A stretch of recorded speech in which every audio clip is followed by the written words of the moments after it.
sejam todos muito bem-vindos, bem-vindas ao nosso Terra Viva Entrevista, o programa que traz uma abordagem diferente, que promove uma segunda opinião sobre os fatos que estão inseridos no universo agropecuário dentro e fora da porteira, não é isso, Pedro? Exatamente, Flavinha. Hoje vamos falar sobre comércio internacional, a promoção do Brasil lá fora, que o mundo quer do Brasil, que o Brasil também quer do mundo, as oportunidades, desafios para que grandes, médios, pequenos produtores acessem mercados cada vez mais exigentes e com melhor valor agregado. Então, para a gente falar sobre tudo isso, a gente tem o grande prazer de receber aqui o Jorge Viana, que é presidente da Agência Brasileira de Promoção de Exportações e Investimentos, a Apex Brasil. Jorge, muito obrigada, viu, por aceitar o nosso convite. É uma alegria te ter aqui hoje. Obrigado, presidente. Então, Flávia, Pedro, obrigado a todos que acompanham aqui o Terra Viva. É um prazer, a honra é minha. E ainda mais para falar de algo que é a produção brasileira, a presença do Brasil no mundo, porque, para quem não sabe, a Apex Brasil é a agência brasileira que trabalha a promoção do que o Brasil tem, que o Brasil exporta no mundo todo e também trabalha a atração de investimentos. E aí, falar de exportação, falar da presença do Brasil no mundo é meu ofício. Um trabalho de excelência que vocês realizam em prol do agronegócio brasileiro, né? E a Apex Brasil tem sido uma grande parceira, né, na internacionalização do agronegócio brasileiro. Quais são as principais estratégias da agência para ampliar ainda mais a presença dos nossos produtos, claro, no mercado externo? Então, o mundo segue vivendo uma insegurança alimentar. O mundo enfrenta hoje a crise climática, que altera o clima no mundo, e quando isso acontece, para quem planta e cria, também tem novos desafios. E nós da Apex, junto com os setores da economia agrícola, do agronegócio brasileiro, da agropecuária brasileira, estamos trabalhando cada vez mais a imagem do Brasil lá fora, mesmo no mundo carente, que tem fome, a imagem é muito importante. E eu diria que nesse terceiro mandato do presidente Lula, está tendo uma nova virada da imagem do Brasil, porque o desmatamento sendo reduzido, a gente aumentando produtividade, a gente abrindo novos mercados, são quase 300 novos mercados, o ministro Fávaro, o MAPA, o MDIC, a Apex, todos trabalhando, o Itamaraty, trabalhando juntos, a gente reposicionou o Brasil no mundo nesse terceiro mandato do presidente Lula. E isso é muito bom para quem cria, para quem planta, para quem produz. Exatamente. Até porque, presidente, muitos mercados ainda impõem barreiras ao agro brasileiro, seja por questões sanitárias, fitossanitárias, ambientais. Como é que a Apex Brasil tem atuado para reduzir esses entraves e também facilitar a abertura de novos mercados? Bem, o trabalho que nós fizemos foi muito intenso nesse sentido, porque nós andamos o mundo inteiro, nós fizemos 12 encontros empresariais com o presidente Lula, abrindo ou encerrando, claro, com o ministro Fávaro, com o Itamaraty, e mais 2 com o vice-presidente Alckmin. Isso em todos os continentes e sempre levando centenas de empresários. Eu fiquei impressionado, e eu estou ainda impressionado com a ganância no bom sentido, com o desejo de expansão dos negócios dos empresários brasileiros, especialmente do agro brasileiro. Aí não importa também se é o pequeno produtor, as cooperativas ou o grande produtor. São os produtores do Brasil. Porque nós da Apex não pagamos passagem para ninguém, não pagamos hotel, nós organizamos o espaço, fazemos normalmente com o parceiro, parecido com a Apex, do país visitado, e o presidente Lula sempre pede. Agora mesmo falou comigo anteontem, que está indo para o Japão e quer um encontro empresarial. Isso ajudou muito a abrir mercados. E aí entra o Itamaraty, mas especialmente o MAPA, o ministro Fávaro tem sido incansável, eu também tenho viajado. O pessoal acha que nós temos rodinha nos pés. Eu acho que não é rodinha, porque não dá para andar um monte de rodinha. Tem que ter asa nos ombros, né? E a gente tem feito um trabalho que eu diria assim, de novo, com o presidente Lula, está fazendo o melhor para o agronegócio brasileiro. Porque, lembra do Roberto Rodrigues, no primeiro mandato do Lula? Sim. Ali começou tudo. Roberto Rodrigues é o guru de muita gente, é o meu também. É um amigo querido. Quando eu era governador, ele ia abrir a Expoacre, a gente ia de cavalo. E agora eu fui com ele em vários lugares. Ele é a voz da agricultura, do agro, porque, para mim, é o professor. E esse cara começou tudo, e foi governo do presidente Lula. Depois veio o segundo mandato. E o Brasil saiu de 100 bilhões de dólares de exportação, naquela época, no primeiro mandato do presidente Lula. Quando ele saiu do governo, estava em 400 bilhões de exportações, o fluxo de comércio. Agora estava em 600 e nós vamos provavelmente, daqui a uns 2 anos, nós vamos deixar no primeiro trilhão de dólares o fluxo das exportações do Brasil. Mas eu estou pondo tudo: petróleo, minério de ferro, produtos da indústria nossa aqui, que foi o que mais cresceu ano passado. E, claro, o agronegócio, por exemplo, ano passado, movimentou mais de 160 bilhões de dólares de exportação. Isso é muita coisa para uma exportação de 334 bilhões de dólares. Exatamente, resultados muito expressivos, né? E o agro brasileiro enfrenta críticas internacionais relacionadas à sustentabilidade. Como que a Apex tem trabalhado para fortalecer a imagem do Brasil como um produtor sustentável e também competitivo globalmente? Existe um trabalho aí em conjunto com os adidos agrícolas? Sim, isso também. Quem criou os adidos agrícolas? Roberto Rodrigues. Roberto Rodrigues, primeiro mandato do presidente Lula. Quem está expandindo os adidos agrícolas? Agora está sendo feita uma expansão. Mas não é só isso. Eu acho que a imagem do Brasil estava muito comprometida há poucos anos atrás. Eu não vim aqui, não é uma discussão ideológica. O governo passado dobrou o desmatamento na Amazônia. E isso prejudicou o agro brasileiro. Foi feita uma lei na Europa, que é o grande comprador do mundo, anti-desmatamento, que quem for importar na Europa tem que provar que o produto brasileiro do agro não está vindo de área desmatada. Por que fizeram a lei? Eu fui relator do Código Florestal no Senado em 2012. Eu sou engenheiro florestal. Nós fizemos uma lei. O desmatamento no Brasil estava em torno de 5 mil quilômetros quadrados por ano. 6. No governo passado foi para 11 mil quilômetros quadrados. Mas isso prejudicou os agricultores, que é a ampla maioria, que produzem, que trabalham em aliança com o meio ambiente, porque ninguém consegue produzir nada, nem criar nada, se não tiver o meio ambiente como aliado. Isso é uma tese minha de muito tempo. Então, não dava para trabalhar a imagem do Brasil na Europa quando não estava cuidando dos índios, quando não estava cuidando das unidades de conservação, quando estava aumentando a pobreza, a gente na miséria novamente.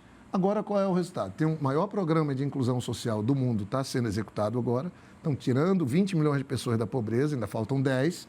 Estão cuidando dos povos indígenas, estão cuidando das unidades de conservação e reduzir o desmatamento pela metade. Agora, o Fórum Econômico da Apex, de atração de investimento, nós vamos fazer em Nova York um e em Londres o outro. Por quê? Porque agora a gente pode falar isso que eu estou falando. Antes não podia. O Brasil, no governo passado, não aceitou sediar a COP. Foi lá para o Chile. E o que é que está sendo feito agora? A COP que está atraindo mais interesse do mundo vai ser onde? Na Amazônia, em Belém. Você veja que é uma mudança, um conjunto de mudanças que está fazendo bem ao agronegócio. Claro que nós podíamos estar bombando, mas caiu o preço das commodities agrícolas. 2 anos seguidos, hein? Nós estamos crescendo as exportações no agro, mas com queda de preço. O ano passado, a soja caiu 20% o preço, em dólar. Mas o volume nosso tem aumentado. Então, isso é o que a gente tem de realidade. E eu acredito, assim, que melhorando os preços internacionais dos produtos das commodities agrícolas, como agora a gente tem, por exemplo, o café brasileiro, são quase 12 bilhões de dólares de exportação só com o café. A gente tem o açúcar em segundo lugar, a parte de soja que a gente tem são mais de 42 bilhões de dólares de exportação, depois vem açúcar com 16, depois vem café, depois vem também carnes. As carnes também são quase 11 bilhões de dólares que a gente exporta. Esse é o Brasil, que ajuda a alimentar o mundo e que tem a expectativa do mundo de que o Brasil siga trabalhando como está trabalhando agora, com sustentabilidade, com melhor produtividade, sem ficar destruindo o meio ambiente, porque nós temos 40 milhões de hectares, que estão subutilizados. Dá para dobrar a produção do agronegócio sem desmatar nada, se tiver uma política ajudando os produtores a usar melhor suas propriedades, que eu acredito como técnico e como presidente da Apex e como membro do governo do presidente Lula.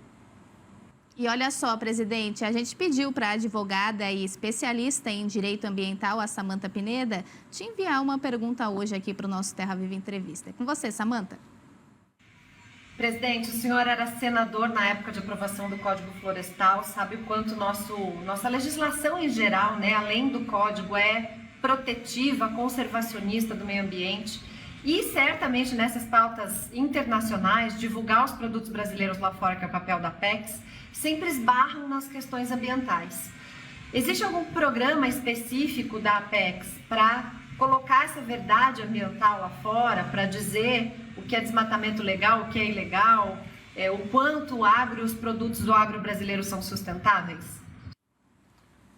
Então, Samantha, eu lembro bem, você estava lá também, obviamente, procurando da tua contribuição, atendendo os interesses dos produtores, e eu estava tentando administrar a realização de uma reforma, de uma melhoria no Código Florestal, de tirar a insegurança jurídica dos proprietários, sem perder a essência do Código Florestal, que é de proteger as florestas, de proteger os agricultores com uma lei ambiental que possa ser justa. Fui acusado por alguns de ser anistiador e fui acusado por outros de estar rigoroso demais. Mas eu confesso que depois houve um consenso. A grande maioria das pessoas falou não tem que implementar o Código Florestal. Eu estou falando de 2012. Ele ficou abandonado há alguns anos e só trouxe problema para o agronegócio. Porque quando a gente fala de desmatamento, gente, ilegal, vocês vão ouvir eu falar assim, vamos zerar o desmatamento. Não, vamos procurar zerar o desmatamento ilegal, porque o Código brasileiro permite conversão de áreas. É a lei que permite. E é uma lei boa. Eu acho que tem que usar as áreas já antropizadas. E, para mim, as políticas têm que incentivar isso. Porque é bom, a gente não tem que se explicar lá fora. Então, acho que esse trabalho que nós estamos fazendo, inclusive, Samantha, nós temos um programa com o PANAgro, que é com a CNA, a Confederação Nacional da Agricultura, e a Apex, de cuidar da imagem dos produtos do Brasil lá fora. O Brasil tem um belo programa de sanidade animal, tem um belo programa de cuidado, não temos gripe aviária. Nós somos os que abatemos 25 milhões de aves todo dia. Sabe? Nós ajudamos a alimentar o mundo. Não sei se vocês fazem uma conta, mais de 30% da carne de ave consumida no mundo são empresas brasileiras que produzem. Quando a gente vai para a parte bovina, um pouco mais de 20% de tudo que é consumido no mundo sai de empresas brasileiras. Vamos para a carne suína, 14%.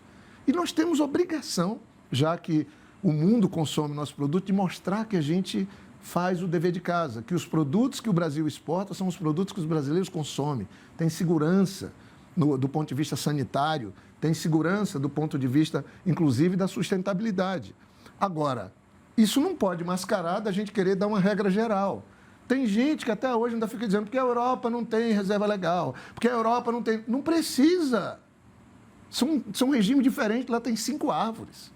Nós temos 25% da biodiversidade do planeta. Nós precisamos ter essa lei para nós. Porque se a gente desequilibra... Eu sou da Amazônia. Se a gente desequilibra, vai afetar o plantador, o criador. E a Europa, não. Você planta uma árvore na Europa, espera 60 anos lá na Finlândia para colher. A nossa cresce em 7 anos. Mas aqui a gente tem cheio de bichinhos também, que é a biodiversidade. Aí o consumo de defensivos tem que ser maior, e aí tem que compreender também. Por isso que tem que vir um defensivo biodegradável, um defensivo que seja orgânico. Isso é evolução. É isso que vai fazer com que o Brasil possa cada vez mais se firmar no mundo todo, não é só na Europa. E quando alguém fala, estão exigindo, mas o consumidor é o direito dele exigir. Você não quer saber de onde vem o suco que você toma? Se vem com algum bichinho dentro, se vem com algum veneno dentro? Todo mundo no mundo quer saber que carne que eu estou comendo, que arroz que eu estou consumindo, que soja é essa. É o direito do consumidor. Se você resolve assim, aí você parte, claro, tem as agressões, tem as fake news contra o Brasil, mas vamos enfrentar com a verdade, entendeu? Eu sou bem tranquilo nesse aspecto, porque eu acho que o Brasil hoje está com uma imagem muito boa. Os produtores brasileiros sempre se dedicaram, e o que falta, às vezes, é ajustar a política pública. Nós temos o maior plano safra do mundo, né? Para mim, o plano safra agora, eu estou defendendo, falei já até com o presidente, o seguro do plano safra é $1 bilhão. Dos 400 e poucos bilhões que vamos financiar. Tem que ser 3, porque nós estamos vendo crise climática, muita gente perde a produção, planta 3 vezes. Você entende que tem mudanças para ser feitas. O pequeno produtor brasileiro da Amazônia não consegue ter crédito. porque é uma burocracia infernal e aí ele não consegue. Só os médios e grandes. Está errado.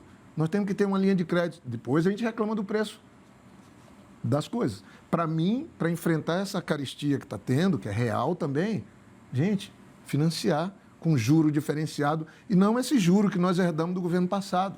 Porque um juro alto vai elevar o preço dos equipamentos, dos insumos, dos adubos e vai elevar o preço dos produtos.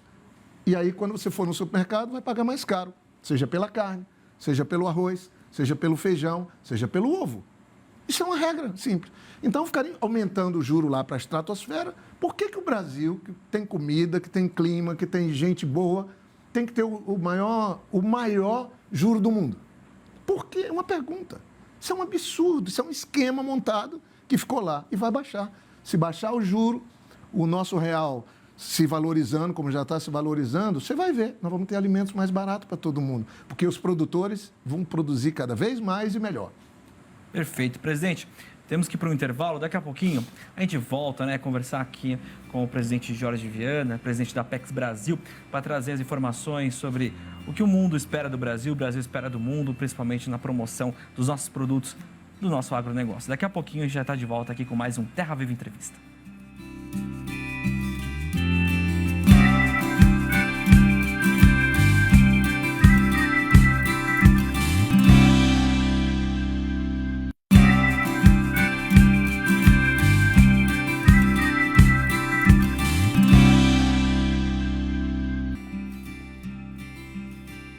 Estamos de volta com o nosso Terra Viva Entrevista. E hoje a gente tem o grande prazer de receber aqui o Jorge Viana, que é presidente da Agência Brasileira de Promoção e Exportações e Investimentos, a Apex Brasil. E Jorge, começo te perguntando, né? Ainda exportamos muitos produtos primários, como soja e milho, sem valor agregado. O que pode ser feito aí para impulsionar a agroindústria e aumentar as exportações de produtos processados? Então, veja, de novo, essa é uma coisa interessante. Os 3 maiores produtos do agronegócio brasileiro, 4. Você tem soja em primeiro lugar, com mais de 40 bilhões. Você tem açúcar, melaço, algumas coisas que vêm logo em seguida. Depois você vem o café e depois você vem carne. A carne começou a ser processada, tem JBS, para citar os maiores, Marfrig, Minerva, estão abrindo indústrias nos países, nos continentes, para processar essas carnes. Tem o pessoal que trabalha com frango também, que é muito importante, a parte suína também. Mas essa questão da gente tentar agregar valor nos produtos, ela é fundamental. Eu posso pegar qual é o maior parceiro comercial que nós temos? A China. Quais são os... Então, a China são 150 bilhões de dólares de fluxo de comércio, e exportação e importação, ou seja, exportamos 100 bilhões de dólares para a China e importamos 50. Os 50 bilhões que nós importamos da China é tudo produto industrializado. É uma quantidade de dezenas e dezenas de produtos, o que chega a mais são 5 bilhões de dólares, uma válvula, não sei o quê. Tudo produto industrializado. E o que é que nós exportamos para a China nos 100 bilhões de dólares? Vou pegar os 3 primeiro. Soja, 40 bilhões de dólares em grão. Segundo colocado, minério de ferro, também sem nenhum processamento. E petróleo, também cru. Esses 3 juntos dá 80 bilhões de dólares dos 100.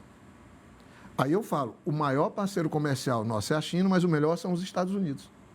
Porque para os Estados Unidos é 1/3 de fluxo, são 50 bilhões de dólares indo e vindo, praticamente a mesma coisa de que a gente exporta e importa, mas a gente exporta produto com valor agregado.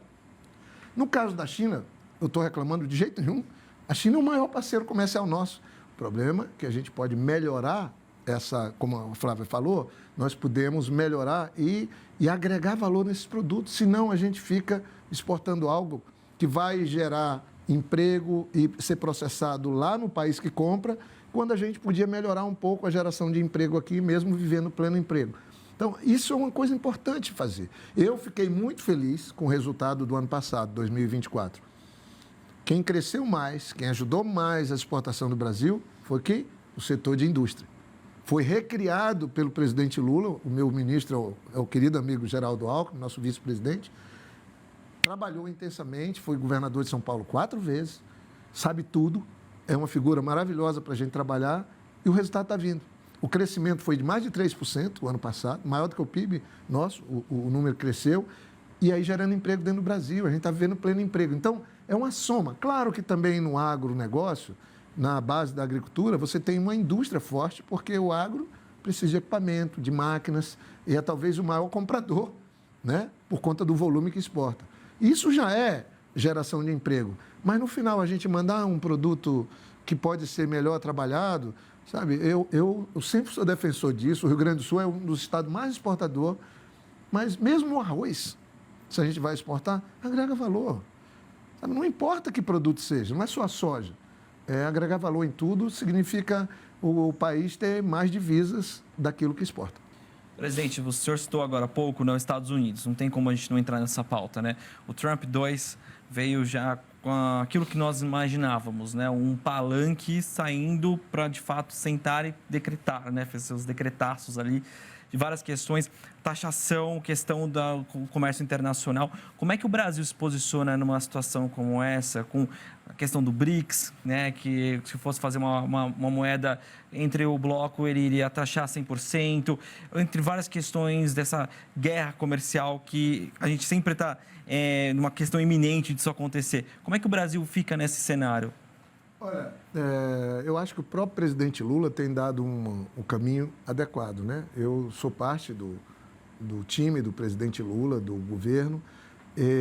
Eu acho que nós temos que ser bem pragmáticos quando pensarmos negócio, quando pensarmos comércio. Nós não podemos carregar tinta em posicionamento político, preferência política numa hora dessa, porque senão prejudica os negócios. Se no passado o governo brigava com a China porque não gostava, ou brigava com os Estados Unidos por causa do presidente Biden, ou brigava com a Argentina por causa do presidente que tinha, o presidente Lula está trabalhando muito bem com a China, está na expectativa de seguir trabalhando bem com os Estados Unidos e até com a Argentina. Assim que temos que ser, porque senão a gente prejudica os negócios. E não tem dúvida, eu aqui não quero me posicionar porque eu estou numa posição de ficar esperando que as coisas melhorem e acreditando que pode melhorar o ambiente. O governo Trump, ele vai tensionar. Ele definiu um caminho, vai ter guerra comercial, está tendo já, mas o Brasil pode ser, não digo o oportunista, eu não gosto disso, o Brasil não tem que ser oportunista. O Brasil tem que ver como pode, não é tirar benefício, de fato, aproveitar os espaços que possam vir, porque nunca vai brigar com China, também não precisa brigar com os Estados Unidos, porque os Estados Unidos, mesmo pegando o caso do aço e do alumínio, taxou, não quero mais comprar do Canadá, maior fornecedor, nem do México, nem do Brasil, nem de ninguém. A indústria americana vai exigir, porque como é que ela vai produzir carro?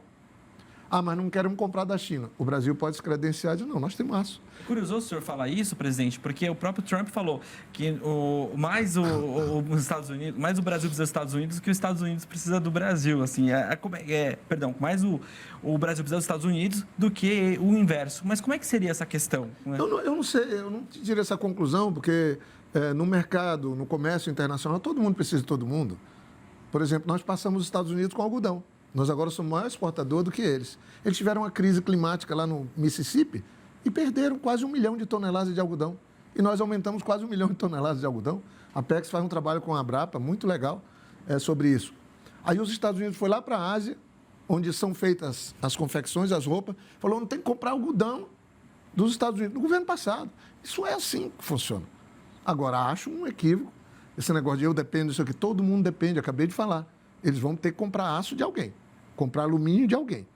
E o Brasil, estando habilitado, não tem razão. O Brasil não está em guerra com ninguém, o Brasil é da paz, o Brasil fornece para todo mundo no mundo, tem relação com todos no mundo e acho que voltou com muita força no governo do presidente Lula a atuar no mundo. Veja, nós presidimos o G20 o ano passado. Naquele G20, muitas coisas regulatórias foram firmadas aqui. Teve dezenas e dezenas de reuniões, a Apex ajudou a organizar muitas delas e participou de algumas delas. O Brasil, esse ano, preside os BRICS e vai sediar a COP. Olha o protagonismo que o Brasil voltou a ter. Isso é bom para o agronegócio. Isso é bom para o agricultor, isso é bom para a indústria. Agora, não dá para a gente também negar que tem um tensionamento no mundo.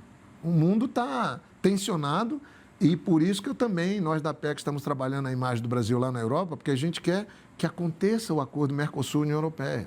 É o maior bloco econômico do mundo, 700 milhões de pessoas. Os grandes compradores, que têm um padrão de vida e de salário melhor do mundo, ainda estão na Europa. E aí o Brasil ganha muito com isso, né? Então, nós dependemos de todo mundo. Eu prefiro ter essa... E gostamos de trabalhar com todo mundo. Outro dia eu falei o seguinte, quando o mar está revolto, é melhor ficar em casa, não vai tentar surfar nem pescar, porque não vai dar certo. Dá um tempo. Nós temos que ter um pouco de paciência, de sangue frio e pragmatismo. Sem dúvidas. Presidente, foi um grande prazer receber você aqui hoje, viu? Foi uma honra, foi muito esclarecedor também e trazer também essa visão do que a gente pode esperar, né, para o setor no mercado internacional, né, Pedro? Exatamente. Presidente, muito obrigado pela sua participação. Foi realmente uma entrevista esclarecedora. A gente está sempre de porteiras abertas aqui para a agência. Que seja sempre muito bem-vindo e trazer essa aula de comércio internacional que o senhor trouxe aqui para a gente. Obrigado. É só aproveitar essa oportunidade que vocês deram. Eu queria parabenizar vocês, o Terra Viva, Flávia, Pedro. Obrigado. E assim, eu estou fazendo tudo que eu faço é com intensidade, com amor, com dedicação.